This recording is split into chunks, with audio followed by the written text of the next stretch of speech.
I don't think we need to clink any glasses, but can everybody hear me okay up here? I know you don't want to hear me talk, you want the panelists to, but we do have a little bit of housekeeping to take care of. Good morning, afternoon. It'll be afternoon when we get out of here. But thank you for coming to the 2022 Missoula Chamber State of Missoula Banquet.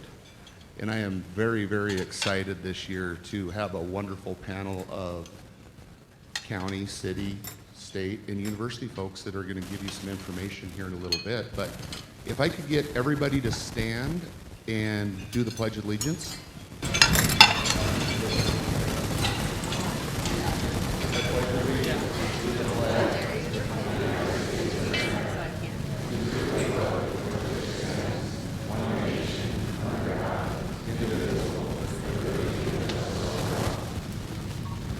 Thank you, and please continue to enjoy your lunch while we get through a couple of other things.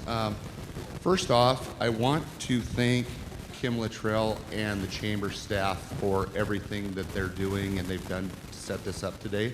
So if you wouldn't mind, Chamber staff, wave your hand. Everybody that's in the room, thank you.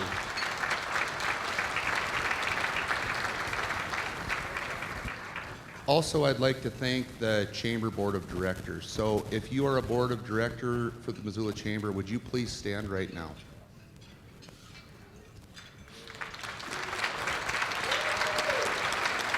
Thank you for everything you do. It's been a little bit of a challenging year at the Chamber, to say the least, but we're working through that and moving things forward. So I'm really excited for Mr. Winger's year next year, and so I don't have to do this anymore. I'd like to thank our visionary sponsors, First Interstate Bank, the University of Montana, Northwestern Energy, Southgate Mall, and the Missoulian. Thanks to those visionary sponsors. And I would like to introduce our two co-title sponsors for this event today. Without them, this would never happen either. First Interstate Bank and Jackson Construction. And Mr. Tom Severson, Market President of First Interstate Bank, would you like to come up and say a few words?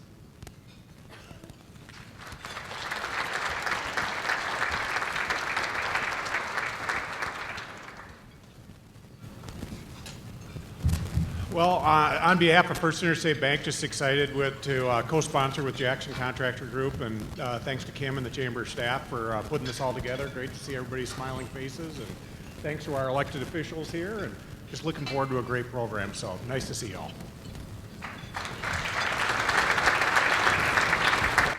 Second, and certainly not least, but Doug, you want to come up and say a few words as well, please? I'll do this a cappella. This is where we have the Christmas party, so we're kind of used to this. Pretty exciting times. Thank you for being here. Thanks for everything going on.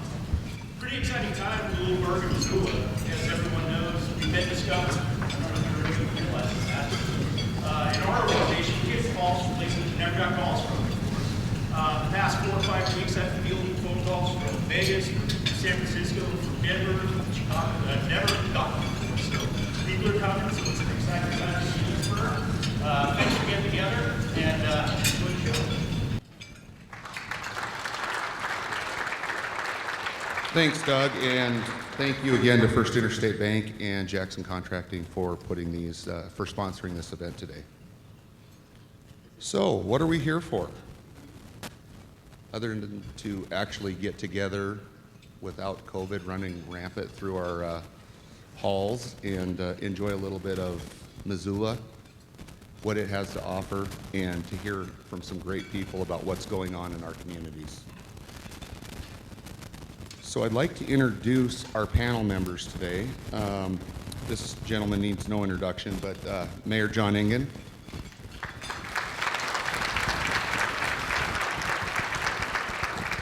Also to my left, we have Adam Schafer, who is the Deputy Director of the Montana Department of Commerce.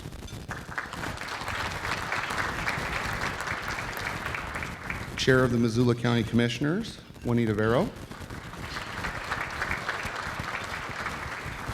County Commissioner Josh Schlotnick. County Commissioner Dave Strohmeyer. And sitting in for President Bodnar, because he's still stuck in a committee hearing in Helena, is Kelly Webster. She will also have two other colleagues joining her, Paul Gladden and Andrea Vernon. They will each get about 5 minutes. So with this being such a large panel, we are probably not going to have any time for Q&A. So if you do have questions for any of the panel members, please email the chamber. We will make sure we get those questions to the panelists and get an answer back to you. With that being said, Mr. Mayor, would you come on up?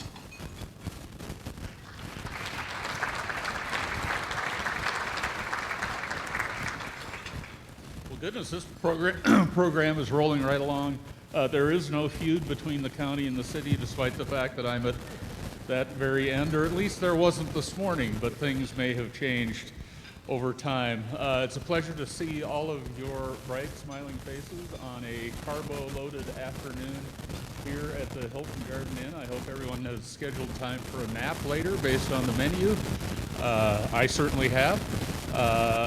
And we're here to talk a little bit today about the state of Missoula, which is in a remarkable place, a place that I haven't seen it in my entire life here in this community, which is something on the edge of 39 years old.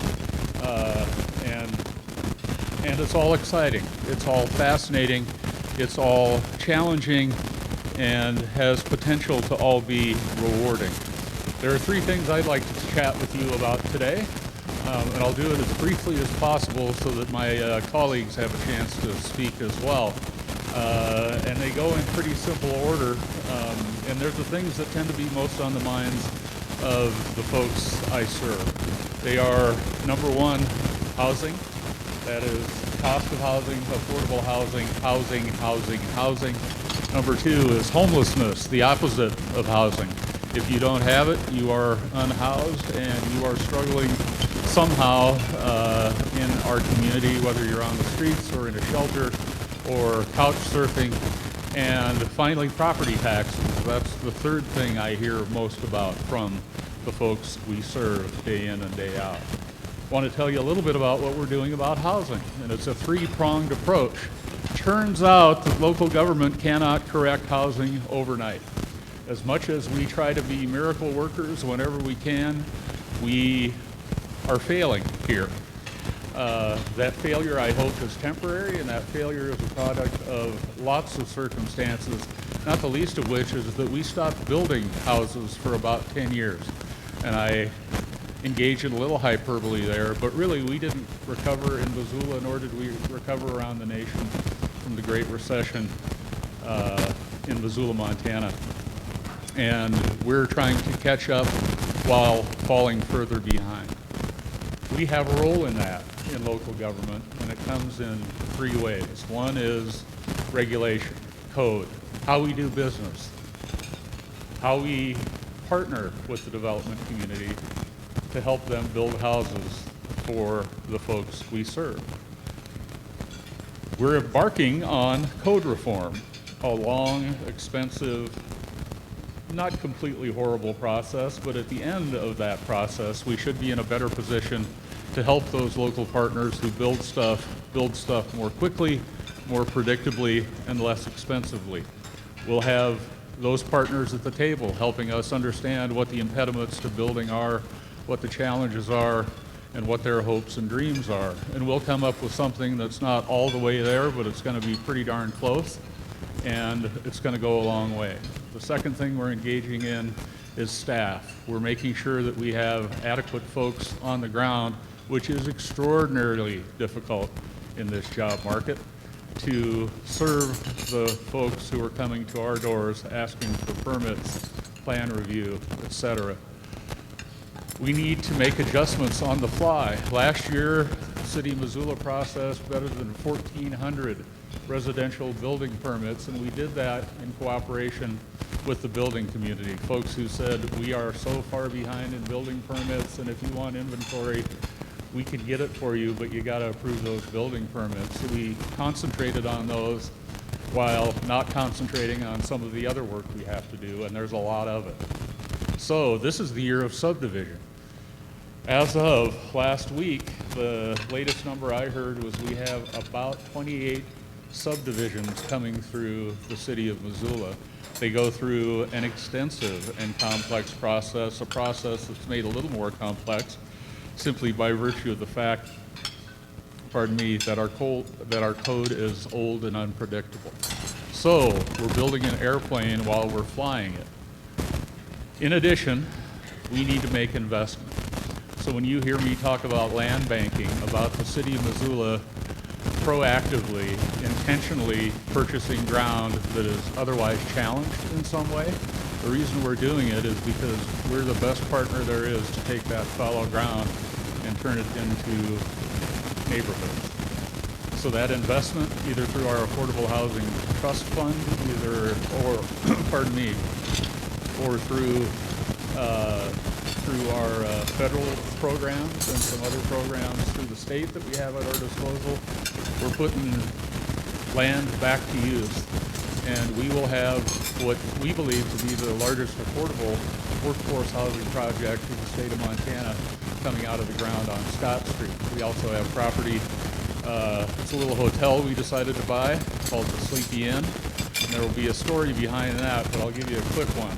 One is we bought it for about $1.2 million. We've been reimbursed by the federal government to the tune of about $800,000 to operate it as a non-congregate shelter that kept people off the streets safe and helped temper the spread of COVID-19. And we expect to sell it on the open market for more than we paid for it. Turns out it was a pretty good deal. We have the Payne Block in downtown Missoula, a gift to the city of Missoula from Terry Payne and his family to redevelop.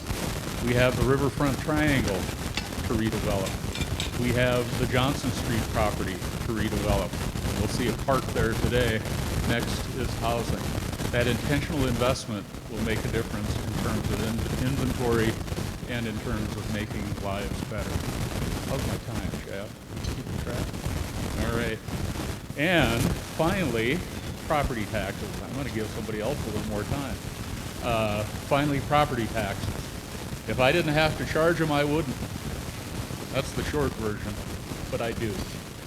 We have a broken tax system in the state of Montana. That tax system has crumbled over time.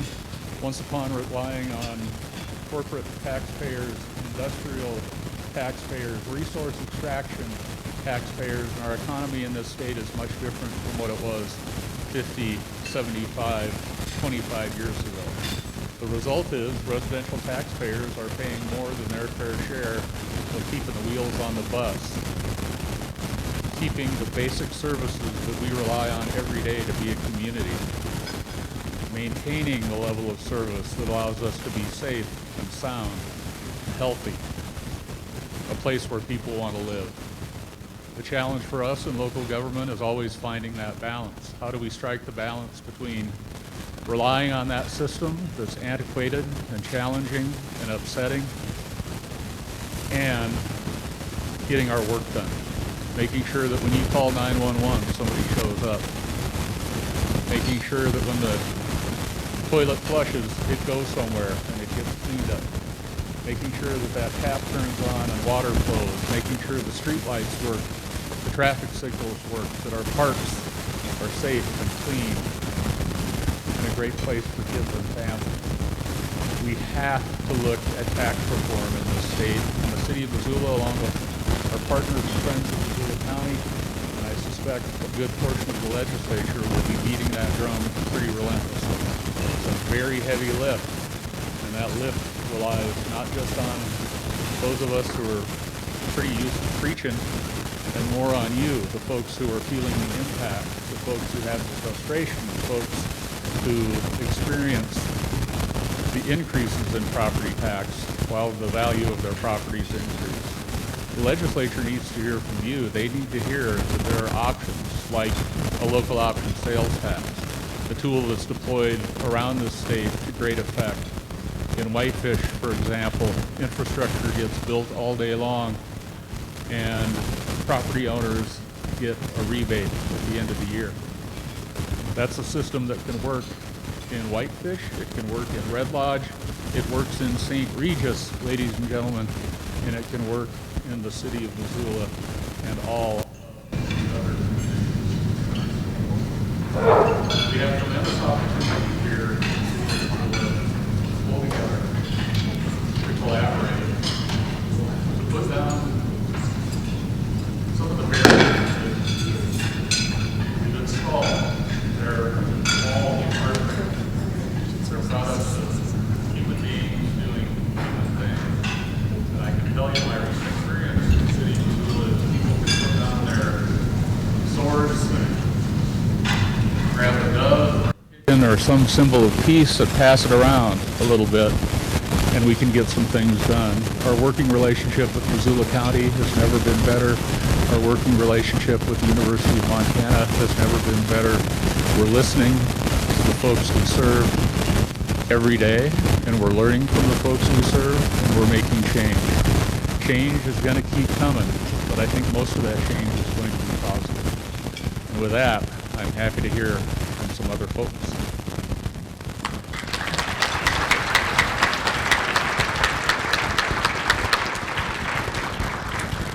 Next, you're going to hear from all three county commissioners, and who's starting? Juan? Yeah, I'll Commissioner Vero? Mike. I was thinking that I was probably too short. I can see everyone here. Can you guys all hear me? There's a fan here that I can't hear. So like the mayor said, government, public service, and the private sector, you guys, we actually can be on the same page, and creative solutions are possible. It's also a good reminder to remember that private doesn't necessarily denote profit. Look at the county partnering with community organizations like United Way and Hope Rescue Mission to stand up the temporary safe outdoor space to address elements of homelessness the mayor mentioned. Also, the city and county working with Missoula Housing Authority, Blue Line Development, Homeward to stand up Trinity, and the Cooley projects to develop workforce and what am I trying to say? Supportive housing. So this is really exciting stuff that wasn't possible 3 years ago. It's because of partnerships. And I grew up in the Blackfoot watershed, which public-private partnerships are just a matter of course, because that's how you're going to get work done when you're trying to achieve projects that are landscape scale or community scale in a rural area with limited resources. You have to have these public-private partnerships. But in order to achieve them, you have to have trust. And trust is tricky. And we often forget that you sometimes have to be the first to trust. You can't hold back with your arms crossed, staring across the table at your potential partner, demanding that they prove their trustworthiness to you before you can trust them. I mean, trust doesn't work like that. You kind of have to put yourself out there and trust it in order to be trustworthy. But man, that trust can be, once it's achieved, it can be destroyed in an instant. No matter how seemingly inconsequential that instant is, once trust is tarnished, it's very, very, as we all know, difficult to regain. I'm thinking about, like, I became a commissioner in July of 2019, and finally, like a couple months later, September, and I'm finally figuring out where the bathrooms are, and we get this opportunity to go to DC to advocate for the BUILD grant. And BUILD, help me, BUILD, B-U-I-L-D, building, utilities, infrastructure, leveraging, development. And the chamber wrangles all these cats together. Okay, so this project, it's the city, the county, myriad of partners to see how we can best develop the area, the Swipticane area, so Mullen to the airport. And the chamber wrangles all these folks together, and it's the university, it's private business representatives, it's city, county employees, elected officials. We got beer guys, we got garbage guys, and we all dress up and sweat our way through the swamp of Washington, D.C., And I mean, it's Republicans and Democrats were like eating and drinking and lobbying together, like freaking unheard of. And then it really was special because this is pre-pandemic, and those few days in D.C. where we're all sweaty and uncomfortable talking to our representatives asking for $26 million, $23 million, it was really powerful because it set the tone. It set the tone for how we can work better together once we came home to Missoula.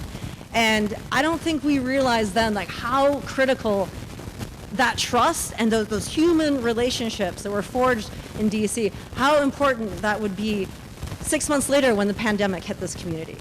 So I really thank the Chamber for bringing those folks together. Yeah, it was a powerful moment, and for me as a newly elected official, it was great to have that as one of my first experiences. So what are we going to do? Well, what's the future? The mayor talks about opportunities, and we think of how are we going to address these problems. Okay, let me rephrase that. These are community strengthening opportunities. They're not problems. Housing, childcare, behavioral and mental health. What are we going to do about droughts and climate change and wildfire? What are the opportunities that we have to address that? And it's an exciting time, like the mayor said, and I'm also proud because there's an appetite. I mean, it's tangible. I can feel it here in this room. There's an appetite and an environment here in Missoula for great partnerships, and we're in a special time. So with that, I'm gonna. My fellow commissioner is going to talk about why housing is important to the business community. Commissioner Josh Slotnick. Yeah.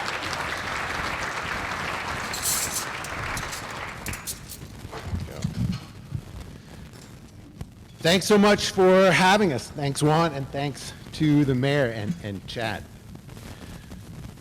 So the assignment we were given here was to talk a bit about the state of the community, and if I remember right, there's a theme of partnerships built in there. So I'm going to start with the state of the community stuff, and a bunch of this is obvious, but it's worthy of being said out loud. When I think of the state of the community right now, the first thing I think of is prosperity. By every economic measure, we are just killing it right now. I mean, if we were to step back 30 years ago and look at the statistics from right now, people would be amazed and super happy to find out in 2022 there was basically functionally no unemployment in Missoula County, and that wages are up and continuing to go up, that our university is ascended, that building permits are high in demand.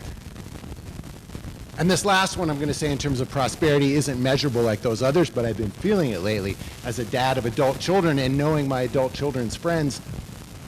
There was a time once in Missoula, because I was here back then, when young people would measure their success by how far they could go. Now they're striving to figure out a way to come back. It's tough for them to come back because they're in competition with everybody else. It seems that everyone and their cousin wants to be here right now. And it used to be that once people would visit, they would certainly feel that way, but they wouldn't really take that next step of trying to get here because wages were low. Sure, you could buy a house for cheap, but you'd be taking a pay cut. Well, things have really changed. You can take your job from one of the coasts and live in Missoula too. So the whole dynamic has shifted. And we are right now carrying the burden, the weight of our success. Everybody and their cousin wants to be here. As the mayor pointed out, we experienced a lag in home building, and right now we are in a housing crisis. And I'm sure there are a whole bunch of people in this room that hire people. It's hard to find people, not just because there aren't any workers, but even if you could find them, there's no place for them to live. We're carrying the burden of our success. So what to do about this? Well, the first word out of everyone's mouth is inventory, and they're right. And I'm going to take a minute to talk about build. Juan did it beautifully, better than I could have said it in the description of those partnerships. But the other day we were out there moving the first chunk of dirt. It's kind of a commemorative thing. It was really exciting, not just because it's starting, but because it is, at this moment, delivering on its promise. The first large-scale development is in process out there. I don't mean dirt being moved, but moving through the entitlement process. 240 houses. And because this developer can work at such scale, they're enjoying the benefits of an economy of scale and are going to be able to sell houses for a little bit less than they would if it was straight market rate. This is exactly what we need in terms of inventory. And that's just 240, and at build, we could hold up to 6,000 units of housing. Up to 6,000 units of housing. Wrap your mind around that. Across our state, that's the equivalent of making another major town. So it's happening. It's happening much more slowly than it should. And I'm not going to say it's all our fault or not all our fault. Building just takes time. So I want to say a word on why this inventory is so important, not just because we need to make a space for the new folks who are coming here. And I'm stealing some of this from what I heard Grant say the other day, because he said it really well at a housing tour. In a piece of recent research, when people are asked what they value about our community, sure, the mountains were there, rivers were there, access to wonderful outdoor recreation, all that, but people rose to the top. One of the great things about Missoula is kind of our sense of general equality. You can be sitting on a ski lift next to a loan officer or a drywall carpenter or somebody who makes breakfast for a living. And it all kind of feels the same, and it makes this such a warm and wonderful place. Well, without inventory, those folks who are not just our backbone but our soul will have to leave. So we have to get on this.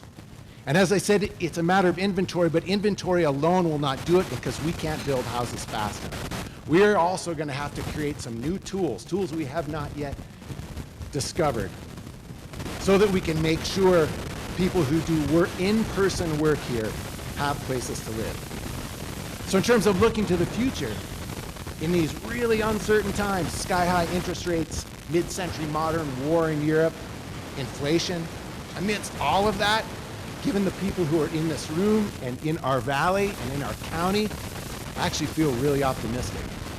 These are opportunities for us to continue to work together in a tone that you guys really helped set with that build trip.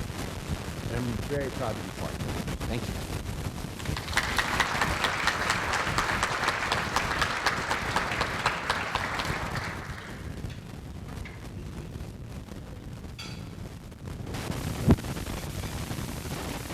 Mike is going naked, apparently. All right, thank you all for having us today. You are getting 3 for the price of 3 with the county commission here. There is so much that we could talk about today relative to partnerships and collaborations. I want to underscore something the mayor said earlier. Relations between the city of Missoula and Missoula County and our partnerships and collaborations have never been stronger. This cannot be said for other communities and counties across the state, and I think it ought not to be lost on us and seize the opportunity that brings with us. We could talk today about partnerships with Republic Services and looking at bear-resistant containers for garbage across Missoula County. We could talk about the significant involvement with our business community partners on revamping our long antiquated zoning code, which is underway as we speak. We could talk about trying to mitigate disaster when it comes to wildland fire and the home ignition zone and all of that means for our community and will in the future. So much more we could talk about. I want to focus on 3 points though, 3 examples of partnerships and collaboration, some of which might not immediately come to your mind, but all of which are important to the fabric of this community. And that begins with a river, with a sovereign nation, and with a transportation corridor. River. The Clark Fork River, as we all know, flows through the heart of this community, through this county. And it's something that we love and cherish, and is one of the reasons why so many folks find this a place of attraction and are flocking here. But turn back the clock a few decades ago. It has not always been this way. The Clark Fork River at one point in time was an open sewer. It was seen as a dump for our community. It was something that we turned our backs on. But as a result of several decades of hard work and collaboration between the business community, nonprofits, local government, state, federal government, we have cleaned up the Clark Fork River. We've removed the Milltown Dam, remediated the contamination at that site. We today have one of our flagship state parks at the confluence of the Blackfoot and Clark Fork River. And if you go upstream just a little ways on the Blackfoot, what will you find? Well, one thing that you'll find is what was once, a little over a decade ago, a shuttered mill is today a thriving business ecosystem that employs over 650 individuals. This is also known as the Bonner Targeted Economic Development District. It's a tax increment finance district, and I know that in our community that can be somewhat of a rancorous issue, and those districts are sometimes maligned, but I can tell you with absolute certainty that this district has done a tremendous amount of good work in the Bonner community, and as we speak, the final cleanup of a waste repository on site is happening because we're able to use increment dollars to remove that soil, to remove that contamination, and to put those acres back into productive use. This is not insignificant. Sovereign nation. Today, we are in the Aboriginal homelands of the Salish and Kalispel people. We, as Missoula County, take a great deal of pride in the fact that we have excellent working relationships and a working relationship with the Confederated Salish and Kootenai tribes. And this spans a number of different areas. One particular thing that we're working on with the tribes is taking a hard look at planning, doing joint planning in the area that overlaps between the Flathead Reservation and the northern part of Missoula County to make sure that our visions are aligned in terms of how this area will grow and prosper, and also see the benefits of protections in some of these areas because of either cultural or ecological concerns. We're working with the tribes on ensuring that the Smurfett Stone container site and the cleanup there stays on track. This, too, is a big deal for our community. It's a site that offers a great deal of hope for redevelopment, restoration of the floodplain, but first we need to get the site cleaned up, and this is something that we, too, are glad to be working on side by side with the tribes.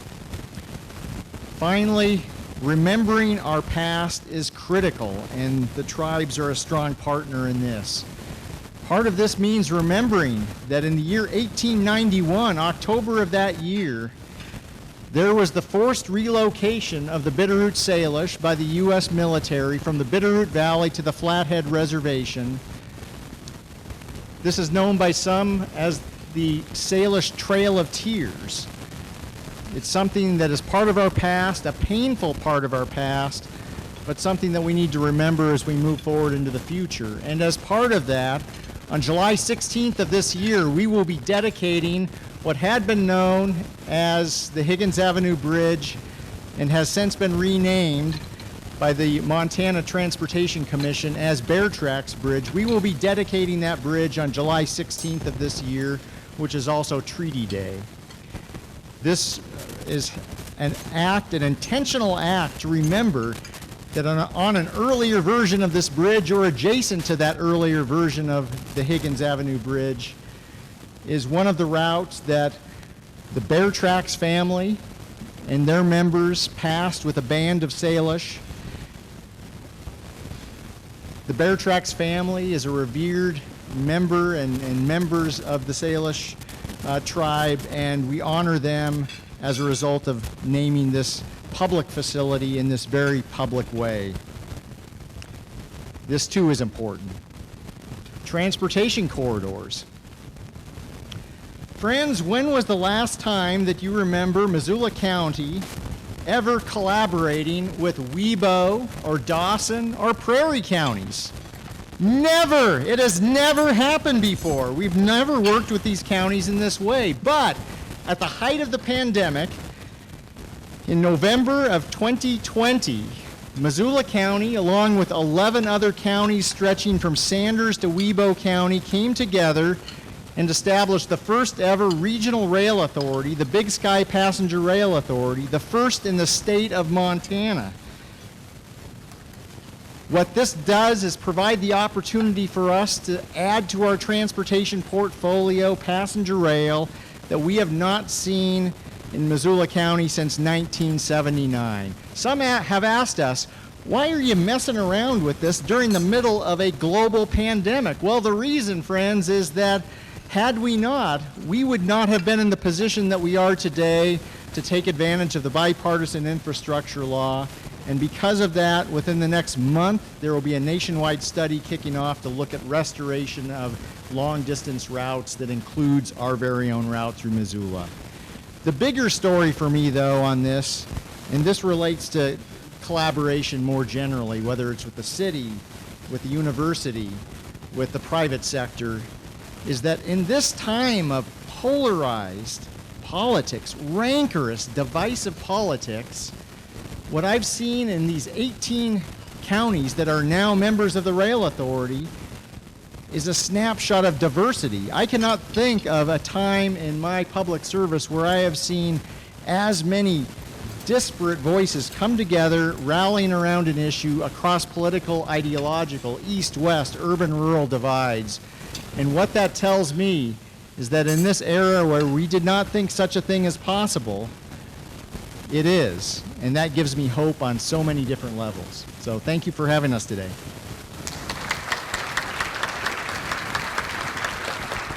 Thank you, Commissioners. Next, I'd like to introduce Adam Schafer, Deputy Director of the Montana Department of Commerce.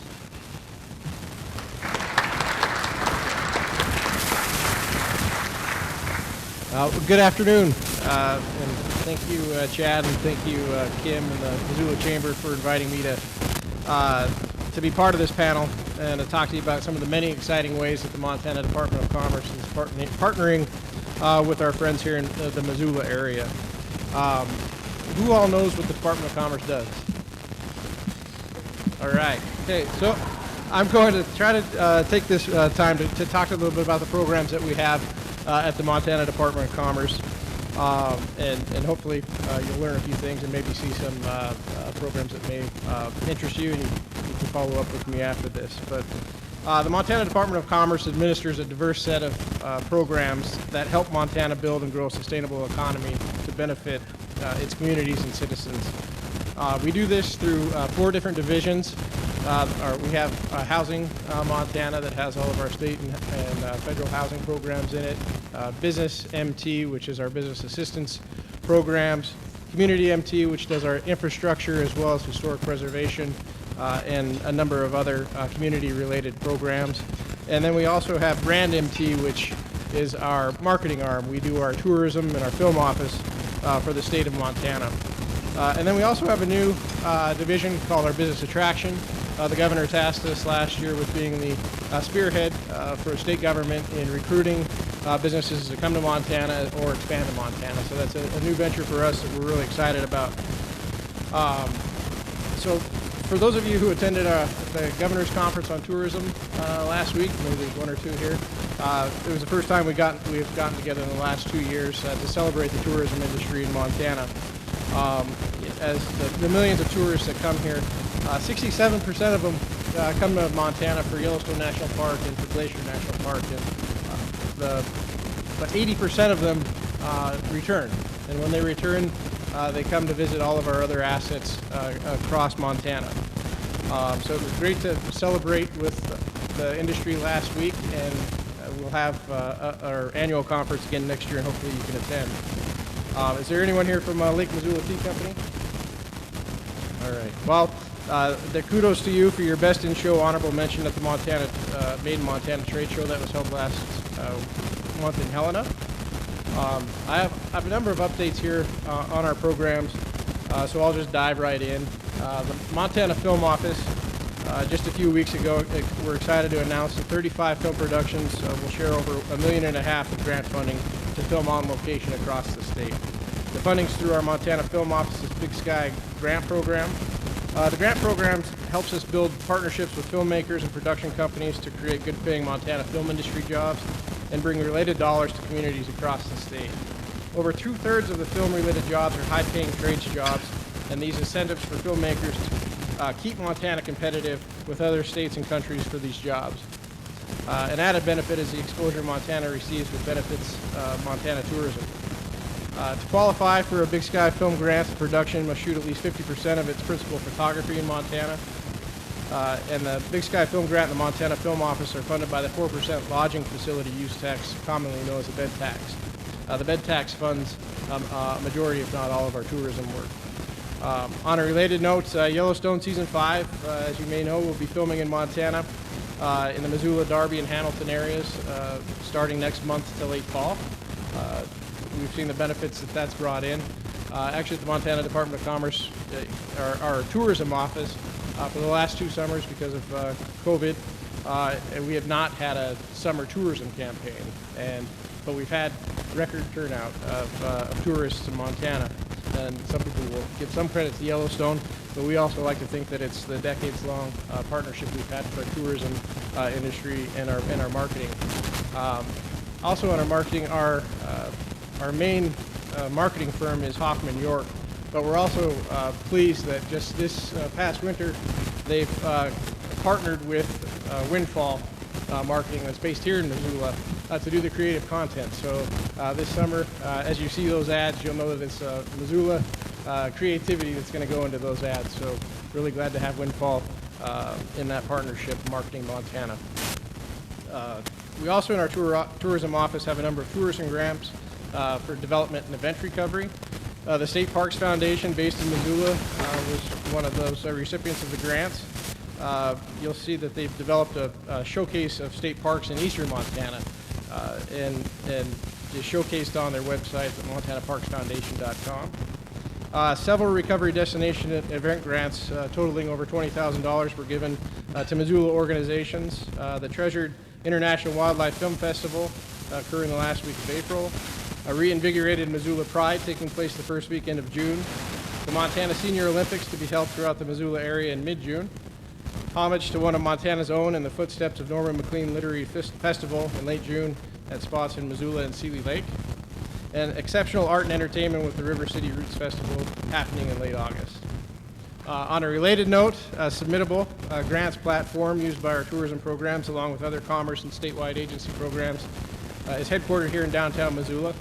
Submittable has been an important business partner in all the things that we've been doing in commerce with grants. And I don't know if any of your businesses received any of the business stabilization grants last in 2020 through the CARES Act, but all of those grants were processed through Submittable.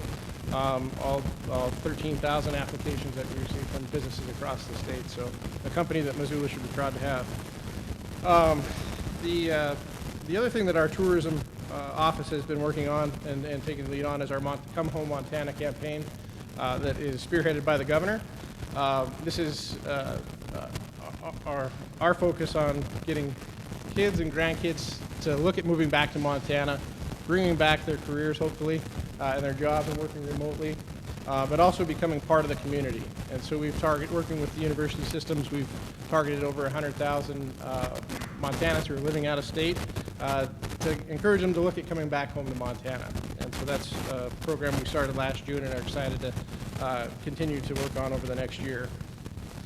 We've also received a recent Eda Tourism Grants where we'll be putting together over the next year a strategic plan for tourism across the state, and we'll be partnering with many of our local governments, our tourism bureaus, and other entities across the state to put together a strategic tourism plan.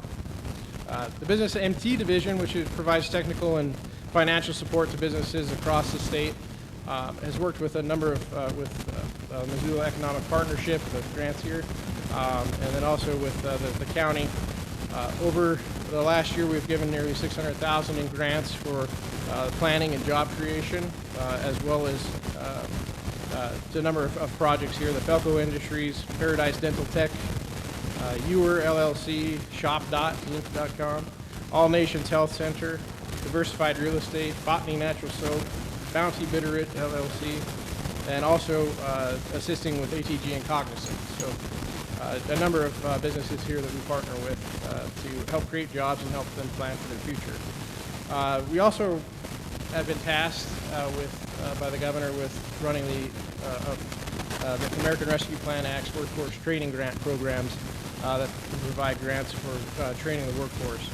And in Missoula, in the first and second rounds, we were able to give out grants to the Big Sky Life Support, the Great Burn Conservation, Seeley Lake Community Foundation, Alpine Physical Therapy, Botany Natural Soaps, Aspen Grove Therapy and Wellness Center, Endurance Physio, Bounty Bitterroot, and Guided Healing Trails. We also house a small business development center at the Department of Commerce. Last year alone, the SBDC provided one-to-one counseling for nearly 2,000 business owners and entrepreneurs, and training for another 3,000 of Montana's small businesses. We also house what we hope to be a pretty exciting program for small businesses needing access to capital. Again, as part of the ARPA dollars, the State Small Business Credit Initiative, which will be housed at the Montana Department of Commerce. This is over $60 million in funds that will help us work with local lenders to provide access to low-interest loans. We're waiting for the feds to approve our plan and receive our first tranche of that money. We're hoping it's going to be the full 60, but we also know that the feds are looking at maybe carving off round 3 of that. But a lot of excitement there in the economic development community for that program. Commerce also houses the Indian Country Economic Development Program, which has the Indian Equity Fund, the Native American Collateral Support Program, Native American Made in Montana, State Tribal Economic Development Commission, Tribal Business Planning Grants, as well as Tribal Tourism Grants. And if you're a business and you're looking to export, or you are exporting, and you haven't heard about Export MT at the Department of Commerce, I'd encourage you to come talk to me after this or look us up. We're a mean bunch of 3 highly dedicated staff to assisting local businesses in Montana with figuring out how to get their products into export across the country. We've provided a number of grants to Missoula businesses to attend international trade shows and also to fund international trade missions for those companies to reach markets outside of the U.S. borders. But we've also provided a number of grants to businesses to go attend other trade shows across the country. So if you're looking to expand your markets, Export MT is excellent resource for grant funding, but also advice on how to access those markets. We counseled over and trained over 255 Montana exporters just this year alone. We've awarded 148 grants, and 40% of those were to new clients for a total of $781,000. The results from those grants are expected to be at $12 million in sales and 99 jobs supported in Montana. Last October, as you may know, we reopened our trade office in Taiwan. Mei Wang, our trade officer to the island, has been working hard to initiate and grow relationships for our state in the last 6 months. She's made over 600 connections in the sectors of trade, investment, tourism, and education. We also have a similar office in Japan which provides the same services, and we're looking to organize a trade mission over there sometime within the next year. And so those offices are ran out of our office in Helena with staff on the ground in both Taiwan and Japan. And then we also have our new business attraction office, which I mentioned. The legislature and the governor created this office within the Department of Commerce to go out and find leads for companies that were looking to relocate it and see if that Montana would be a good fit for them. The first project win since the creation of our business attraction office last May was an egg tech company based in Missoula named Sustena. Using genetics plus technology, Sustena provides hybrid fruit and vegetable seeds to world-class growers around the globe. Also, as you may recall, last September, a biotech company named Noveron from San Diego selected Missoula for expansion. Noveron's working on ways to regenerate nerves in the spinal cord and treat other disorders in the central nervous system. On a related note, our business attraction manager, Frederick Vanden Abel, he's based out in the Bay Area to recruit companies looking to come in from California and the West Coast. He's had an excellent working relationship with the Missoula Chamber President Kim Luttrell, and he asked me to send a special thank you for the partnership that you've given him, Kim, in working on business attraction efforts at the Department of Commerce. We also have a focus on the aerospace and defense industry, where we have one staff dedicated just reaching out to those industries in other states to see if Montana would also be a fit, especially in the Missoula and Bozeman areas with the sciences around there. Finally, as part of our business attraction efforts, to be transparent, when companies are looking to relocate, we are sharing that information statewide to make sure that we find the best fit for those companies and partner with our economic developers on the ground. Another big topic for today was Montana housing. Like I said, we house the state and federal housing programs at the Department of Commerce. In 2021, Montana had the highest net inflow of moves per capita, with 73% of moves coming inbound. People are moving here away from the big cities so they can work remotely in our friendly communities, and companies are moving here to reduce their expenses and find dedicated, skilled workers. Having a stable place to live and call home is foundational for families and individuals to succeed and retain vital connections to their communities. Our Montana Emergency Rental Assistance Program, which we call MIRA, has helped thousands of our friends and neighbors remain in their homes and get back on their feet. We're privileged to serve our fellow Montanans requiring this support. MIRA provides financial support to help eligible Montanans pay future and past due rent, up to a monthly maximum of $2,200 a month.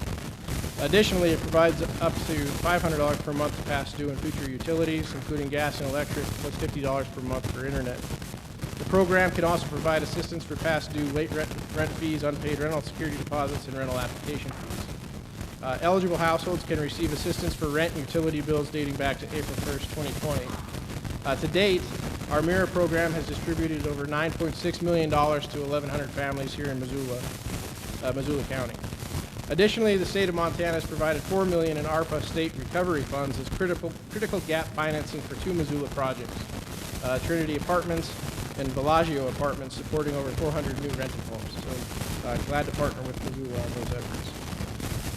And then our final division, which is Community MT, is our division that houses our technical assistance to help communities identify high priority projects that will increase jobs and strengthen the local tax base. The Missoula Food Bank and Community Center was awarded $255,000 in Community Development Block Grant CARES funds recently to expand its food distribution. The CARES program is a one-time only federal program that helps communities respond to the impacts of COVID-19, and that program is housed at the Commerce as well. We also have the Montana Coal Endowment Program, which was formerly TSEP, the Treasure State Endowment Program, as well as a number of ARPA programs that assist local governments with their water and sewer and other infrastructure needs. We provided technical assistance to Missoula City and county staff on strategies to spend the ARPA infrastructure funds to replace high priority water mains in the city and improve the city's wastewater composting facility. We've helped, and additionally across the state, over 246 communities figure out how to prioritize their water and sewer projects, but also providing engineers to help set up their program so that they can try to access some of the ARPA dollars that are available at the state for water and sewer projects. We also have the Montana Historic Preservation Grants Program at Commerce. The Missoula Art Museum was granted over $400,000 for energy efficiency upgrades and climate control in the last legislative session. I know Senator Hill and Representative Hopkins were instrumental in working on that bill. The Milwaukee Depot, which houses the Boone and Crockett Club, was granted $500,000 to restore the exterior building to ensure it remains a cornerstone of Missoula's downtown riverfront for another 50 years. And then one other new program that the legislature created that's also attached to Commerce is CPACE, the Commercial Property Assessed Capital Enhancement Program. It's a financing tool that lets property owners secure up to 100% upfront financing for energy efficiency, water conservation, and renewable energy upgrades to their commercial buildings. CPACE has the potential to create jobs, stimulate local economies, and strengthen communities across Montana. The first two CPACE districts created were Park County in February 22nd, and then closely followed behind by Missoula County on February 24th. For more information on that, we've got a catchy little website, which is the Last Best Pace, if you want to go and see how you can access that program working with Missoula and the state. In conclusion, this is just a snapshot of what we're doing at the Montana Department of Commerce and how we've worked with our partners here in Missoula. We couldn't serve the people of Montana without your partnership. Please know that my door is always open, so is Director Scott Osterman. And we invite you to reach out to us at any time, and if any questions or comments, or stop by the next time you're in downtown Helena. Again, I know the director was supposed to be here to deliver this, but I really appreciate the opportunity to share more with you about what the Department of Commerce does and how we partner with you. Thanks.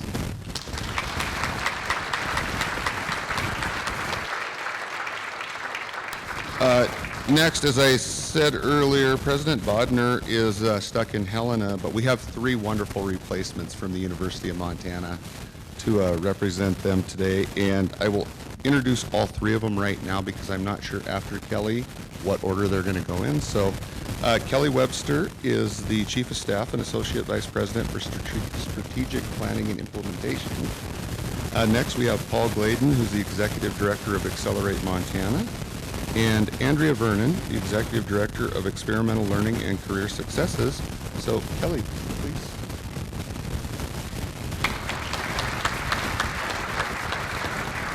I know I'm a very poor proxy for President Bodner, but I'm really excited to have the microphone. Dave, I hope you took a picture of my name tag in front of Seth's name tag. You can send that to him. I want to do just a quick exercise first to demonstrate visually, I think, what this entire panel is about, and I'm going to ask my colleagues up here to participate in this too. If you are a UM alum or a current student, will you please stand up? If you are an employee or have worked at the university, please stand up. If you have a child or a spouse who has or does attend the university, please stand up. And if you employ somebody who went to the University of Montana, please stand up. That is partnership. That is partnership. I'm going to be really quick so that I can frame this up for my colleagues, but I think sort of the feeling that I hope you get at the end of our brief bit here is momentum and confidence. It is a really good time to be a Grizz. We are growing, but we are growing in ways that are focused squarely on economic and social impact at the university. And I'm very proud to be part of an institution that does not focus its time and attention on self-indulgent and irrelevant pursuits, but rather focuses its time on having an impact in our community. So I want to demonstrate that to all of us in just a few ways. Some of these you guys are going to be familiar with already. Josh mentioned the word prosperity. I've heard Mayor Ingan use the phrase inclusive prosperity, which is a phrase that President Bodner uses often, that we are about driving inclusive prosperity in this community. And we talk about growth, and I'm going to say something about growth in a minute. But growth by itself doesn't guarantee good. And so one of the things that we are uncompromisingly committed to at the University of Montana is making sure that we curate and co-design our growth in ways that meaningfully meet the needs of our community. Seth sometimes quotes the beloved Western writer Edward Abbey. I'm going to get this wrong, but he has a quotation where he writes something like, unbridled or unrestrained growth is the ideology of a cancer cell. We are about growing in ways that impact this community for the social and economic good of the community. So how do we do that, the University of Montana? Number one, we attract students and their families and visitors to this community. These are the individuals who are not only spending money in our community, but also bringing their talent and rich diversity into this community. Number two, we are, and I'll say something very briefly about the research enterprise at the University of Montana that brings in grants and contracts and talent and jobs to this community. And the third one is building our workforce pipelines, which my colleagues are going to talk a little bit about. So number one, I want to give just a really hopeful, confident lens on the attraction of students and visitors and their families to our community. I think many of you know that last fall, so fall of 2021, our incoming freshman class was 30% larger than the previous year. For the first time in a decade, the University of Montana is growing. And all indicators look that in the coming fall 2022 that trend is going to continue. We also are bringing visitors with the events. So I don't know if anyone in here went to the Kiayo powwow the other day, but as I was leaving campus, leaving the powwow on Friday, which draws thousands of people from across the region, I saw license plates from Utah, Oregon, Washington. So the community of Missoula being a magnet through the kinds of events that we do. And by the way, powered by our students, wholly planned by the students at the University of Montana. Also, part of that growth is retention. So retaining the students who come to this university and to the city of Missoula. So over the past 4 years, this is going to sound like a small number in higher education and public education. This is a huge number. The retention rate of our students at the University of Montana has grown by 7%, exceeded by only one of our peer institutions across the region. So these are the families and students who not only are our future workforce, but also who are frequenting your businesses. Second, and I love talking about this anytime we can, for the first time in the University of Montana's history, we have reached Research 1, R1 status, which we announced just this past winter. This is a huge milestone.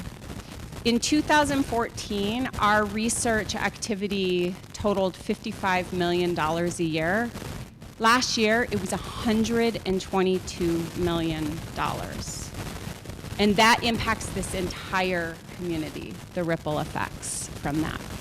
And then the last category, so as we think about attracting talented students to UM in Missoula, building our research enterprise, also adapting our programs in partnership with employers to ensure that they're actually meeting the needs of our community. And we have a host of examples of that. Our colleague Tom Gallagher, the Dean of Missoula College, is sitting over here. I know they're working right now on creating a manufacturing certificate in partnership with a local company. So those kinds of projects.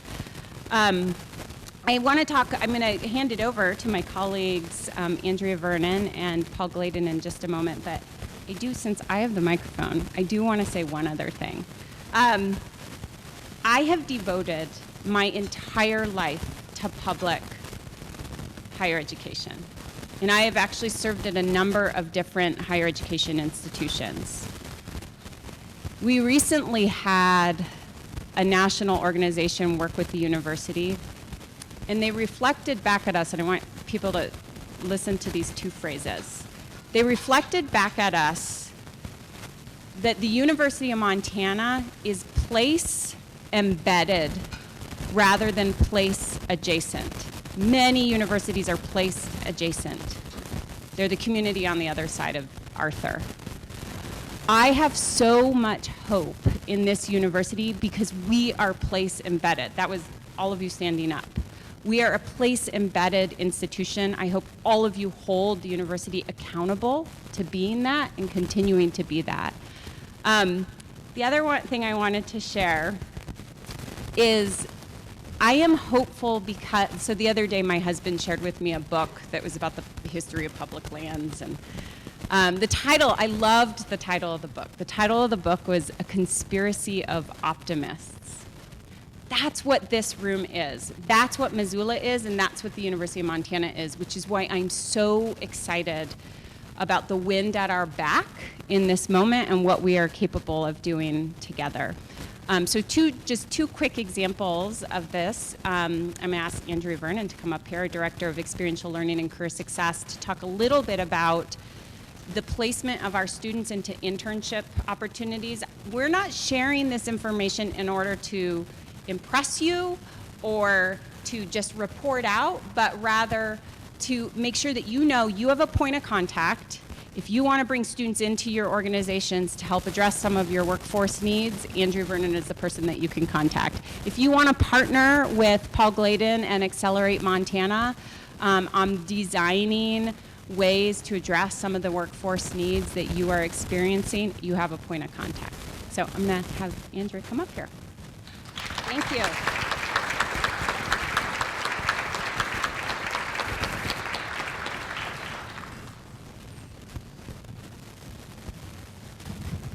Thank you, everyone. It's a real honor to be with you today. As it turns out, I'm a little rusty with my in-person luncheon etiquette because I managed to spill part of my carbo-loaded lunch that the mayor referred to all over my notes, but I think I can still read my main points here. So thanks again. I appreciate the opportunity to be here. So as Kelly mentioned, we've been working on some career readiness programming at the university over the last little while. Our signature career ready program is called Elevate U, and it's designed to work with our undergraduate students to connect them to learning experiences both in and out of the classroom that really help to connect and build their career pathways to meaningful employment and post-graduation and beyond. Our career readiness office on campus now is called Experiential Learning and Career Success. Many of you, See, my etiquette issues just keep coming through. Now I've broken the microphone.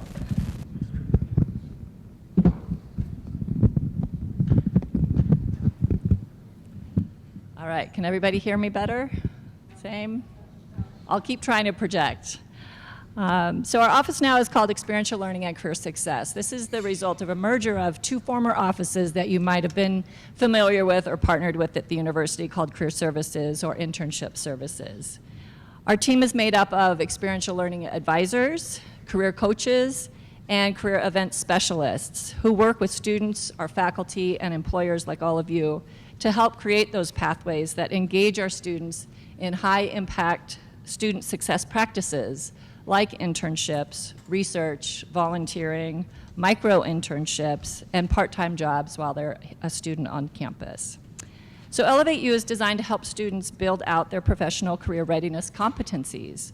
So these are competencies that employers highly desire, things like critical thinking skills, digital fluency, being able to think creatively and innovatively, effective communication and teamwork skills.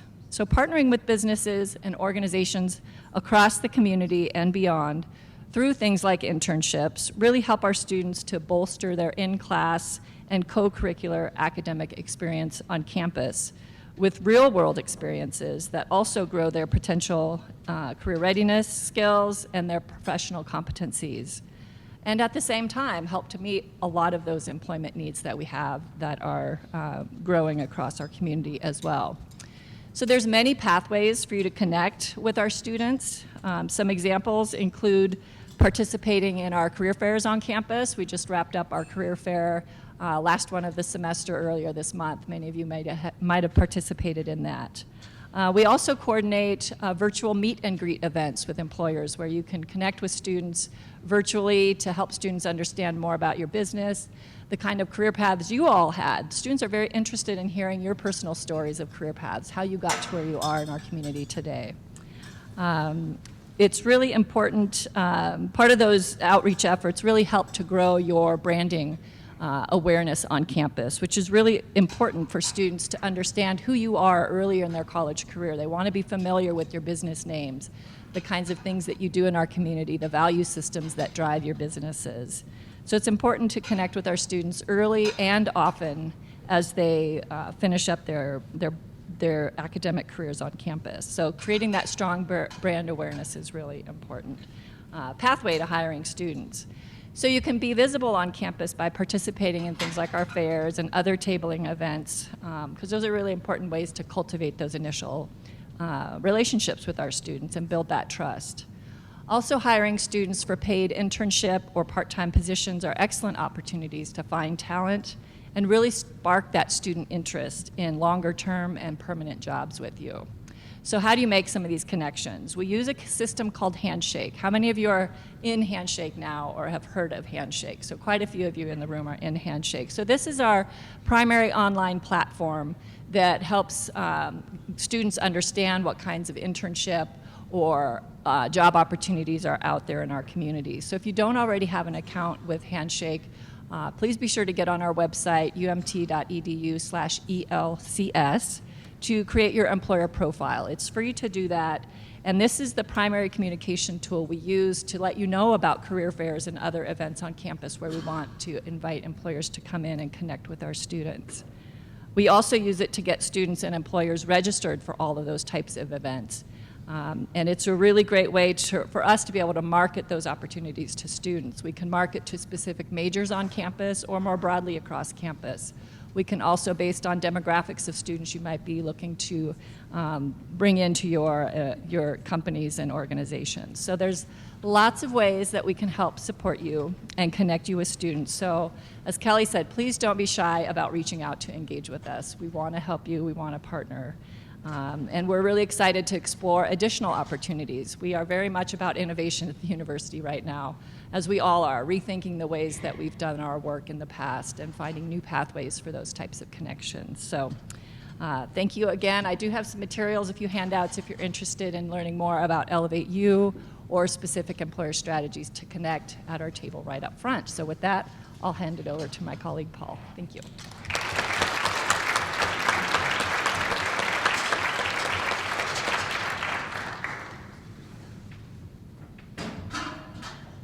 All right, good afternoon. Thank you, Andrea. Thank you, Kelly. Thank you, Chad. Thank you, Kim, for the opportunity to speak. I'm going to be brief. My message is very simple. If you're in need of skilled or upskilled workers, I, my colleagues Mike Braun, Rebecca Skoog, Tom Gallagher, Dean of Missoula College, be very happy to speak to you about that.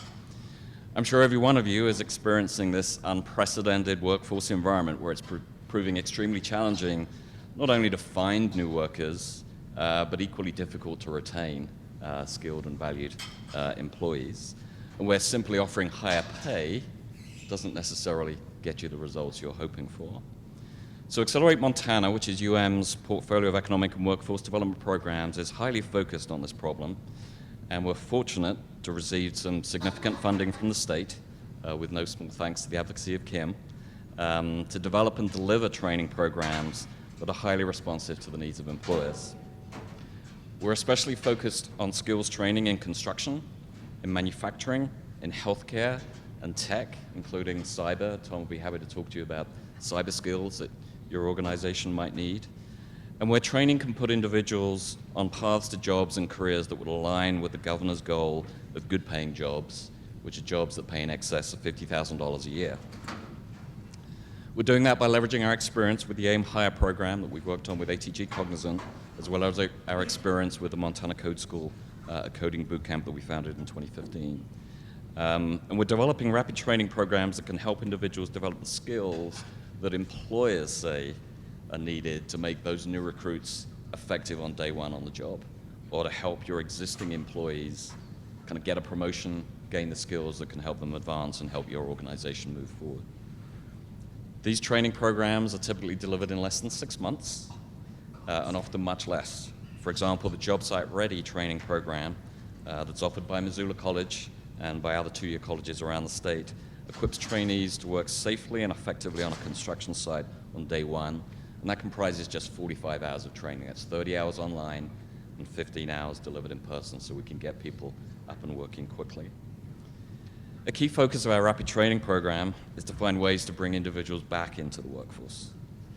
This might include individuals who are forced to exit the workforce due to COVID, our indigenous or rural community members that have lacked access and on-ramps to the workforce, or individuals who have been formerly incarcerated. Tapping into these potential labor markets will, in some instances, require employers to adapt their thinking and processes around who and how they recruit, how they train, and how they retain that talent. The good news is that data suggests those employers who proactively support and invest in training, both for newly hired and for existing employees see significant benefits and retention of those employees. We're working with employers to help them devise new talent recruitment and retention strategies built on investing in talent. We're developing and delivering these programs in close partnership with Missoula College and the other two-year and tribal colleges around the state, and in close coordination with the Job Service. Our funding, plus other programs available via the Job Service, are enabling us to deliver innovative, employer-responsive training that is economically viable both for the individuals and for employers. So if that sounds like something you'd like to explore for your organization, let Mike, Rebecca, Tom, or I know, and we'll be happy to discuss that. Appreciate the opportunity. Thanks, Chad.